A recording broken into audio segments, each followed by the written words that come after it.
Hindi ko masikmura ang korupsyon kung kaya't ako ay umalis ng Malacanang. Ang nais lamang nila ay magnakaw kaya hinindihan ko yan, kanya sila nagalit sa akin. Si Attorney Vic Rodriguez. Attorney Vic Rodriguez, magandang gabi. Naging malapit po kayo kay Pangulong Bongbong Marcos. Naging abogado niya at campaign manager noong eleksyon 2022. Hanggang italaga po bilang executive secretary nang siya po ay manalo. Pero matapos lang, Attorney Rodriguez, ng halos 3 buwan sa palasyo'y nagbitiw po kayo sa pwesto at tinatalsik din sa partido ng Pangulo at sinabing expelled ka for your incompetence as a public servant, abandonment, and disloyalty. Ang tanong, ano nga po ba ang tunay na dahilan at nagkaroon kayo ng falling out ng Pangulo? Emil, yung una mong katanungan, hindi ko masikmura ang korupsyon kung kaya't ako ay umalis ng Malacanang.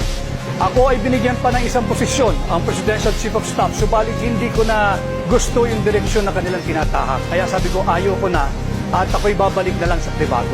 Pangalawa doon sa Partido Federal, kaya nila ako tinanggal sapagkat sa sama ng loob nila. Gusto nila, hinihingi nila sa akin nung ako'y Executive Secretary na gawin ko silang chairman ng COMELEC, gawin ko silang chairman ng PAGCOR, gawin ko silang chairman ng PCSO, at gawin ko silang chairman ng Civil Service Commission. Hindi sila kwalipikado at alam ko ang nais lamang nila ay magnakaw kaya hinindihan ko yan, kanya sila nagalit sa akin. Attorney Rodriguez, meron pa ho kayong 18 segundos. Meron pa ho kayong karagdagang tanong. Dumalo po kayo sa ilang pro-Duterte rallies. Binabatikos mo ang kasalukuyang administrasyon at sinabing lumala ang katiwalian sa ilalim ng kasalukuyang administrasyon.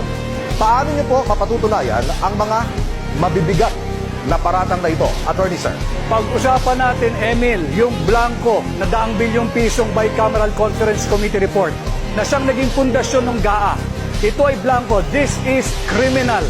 This is violation of Article 170 of the Revised Penal Code. Falsification of legislative document.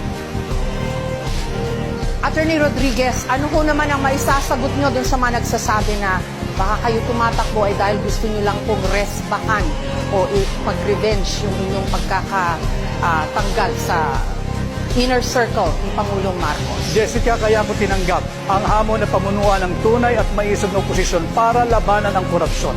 I have just mentioned kay Emil yung kalokohan sa dito sa 2025 budget. Ito'y punong-puno ng blanco, nakita ko ito, prinisinta namin ito, at ito ang aking lalabanan sa Senado, ang korupsyon. Pero as of today, may 3 na ho yatang nagsabi na wala naman daw pong blanco. Walang blanco, Jessica, ang GAA.